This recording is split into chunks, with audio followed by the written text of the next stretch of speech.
If you know anything about Scotland, you surely are familiar with the rivalry going between Glasgow and Edinburgh. In my opinion, Edinburgh is like that elegant, pretty girl you just met at the club, you know, nice hair, she's done her nails, nice perfume. And Glasgow is more like that witty friend that you didn't pay much attention at first, but you're starting to have more and more fun with, even though she has messy hair, but she's kind of cute. And you don't know which one you're gonna prefer by the end of the night. Maybe you choose Glasgow, but maybe you stick to Edinburgh. After that catchy intro, I'll now have to cover the boring basics first, you know how it goes. The early settlement grew near the prominent Castle Rock. I would let myself be consumed by maggots before mocking the family name and making you heir to Casterly Rock. I wonder where that idea came from. However, the modern city is believed to be built on 7 hills.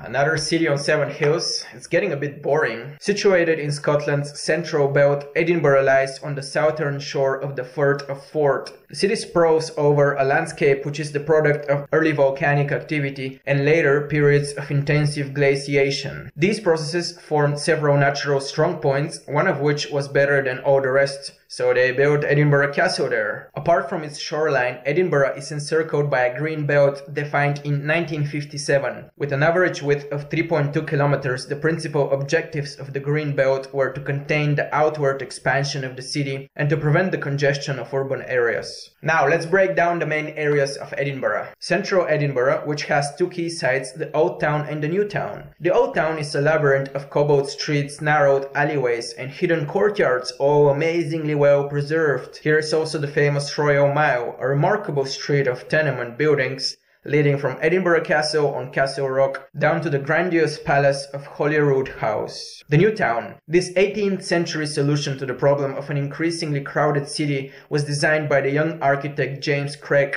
who was 27 years old at the time. West End, Edinburgh's best independent retailers, diverse range of residential and commercial property, traditional Georgian buildings, only minutes from the city centre. What else can you ask for? Stockbridge, a popular residential area with a number of restaurants, shops and cafes, with definitely more relaxed vibe than the city. Leith, a historic port town known for its award-winning bars and restaurants. Newington and the South Bridge area, close to the central campus of the University of Edinburgh, so students, more students and more students. There are other popular areas of course, but unfortunately we have to move on. When it comes to the climate, you know what's the deal, but let's be honest, if the weather was amazing then it would be one of the most beautiful cities to live in. And let's stop complaining about the rain. Some people like it. Next, quality of life.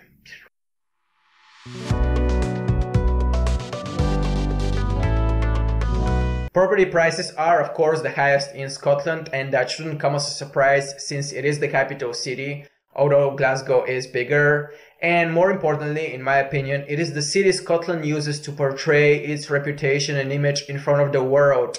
You know, wow, Edinburgh, it's sophisticated, it's elegant, it's fun, and that's why it's full of tourists. But on the other hand, that gives the city such a unique energy that it is appealing to everyone. For being the capital city, Edinburgh is relatively small. Its population is slightly above 500,000, making it small enough to walk pretty much everywhere. The traffic here is awful and most people hate it, but on the other hand, the city has a very efficient public transport network, so no need to worry, my friend. When you think Edinburgh, think theatre, cinema, cafes, great restaurants and pubs, history, art galleries, museums, lots of open spaces, and well-maintained public parks. If you think I'm just hyping it too much unnecessarily, you're highly mistaken.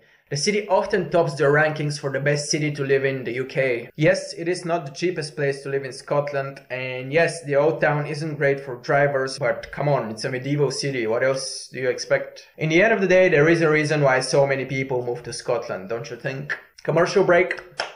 As I've said in my previous videos, I make maps of cities, and I think they're pretty cool actually. I have a couple of them in my home I can show you. 1 second, I'll show you. Look at that. Oh, I don't know if you can see it. Oh, that's a map of Luxembourg City. So, if you enjoy having maps at home as your decoration, here's the map of Edinburgh. Here's the map of Glasgow. You can order them online and they come in various sizes, colors.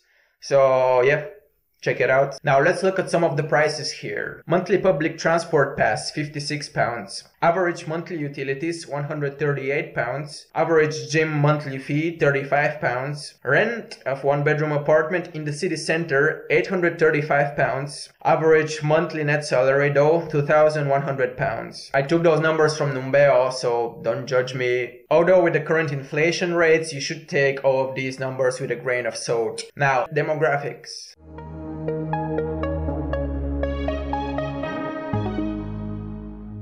In 2018, Edinburgh had a population of 518,000 inhabitants. The city has extremely high proportion of young adults, with 19.5% of the population in their 20s and 15.2% in their 30s, which is the highest in Scotland. Of those Edinburgh residents born in the UK, 14% were born in England. 2.7% of the city's population are of Polish descent, with Indians and Irish coming up next. There are also more than 2,000 Australians and about 2,000 Canadians living in Edinburgh. The proportion of the population born outside of Edinburgh was 16%, and that was back in 2011. When it comes to economy, it seems to me that Edinburgh doesn't really try to compete with Glasgow, although it enjoys seeing its little brother, or big brother, being green with envy. It quietly suffers from always being behind London.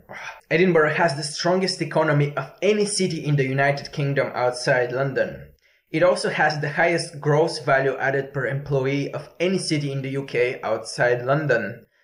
Edinburgh is the second most visited city by foreign visitors in the UK after London, and the financial services industry accounts for the city being the UK's second financial centre after London. However, the city does have the highest percentage of professionals in the UK, with 43% of the population holding a degree or professional qualification, thus being the most competitive large city in the UK.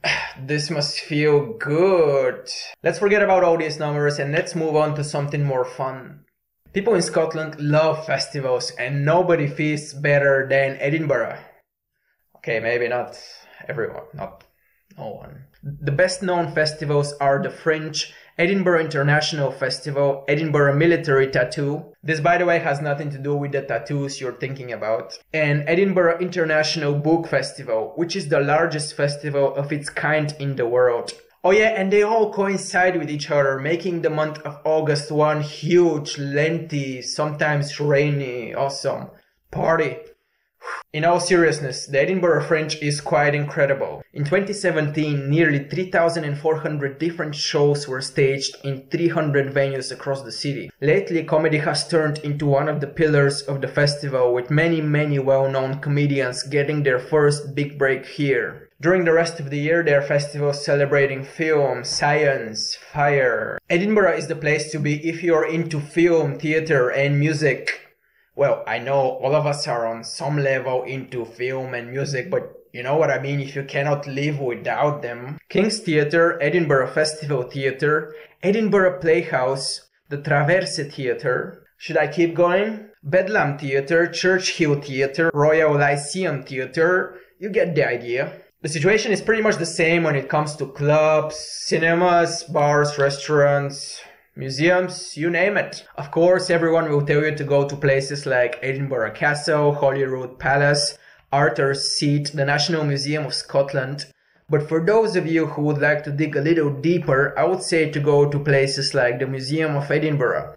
And even the building itself, it's worth seeing, as it was constructed in the 16th century. Check out the Edinburgh Vault or the Real Mary King's Close to see some of the underground houses where some of the people of Edinburgh once lived. Book your Scotch whisky experience and enjoy a wee dram, or go look for some ghosts if that is your kind of thing. I don't know, some of you folks might dig it. Well, that's it for today, guys. Thank you for watching. As always, if you enjoyed the video, hit that like button, hit that subscribe button, and let's enjoy finding out more about our little Europe together, eh?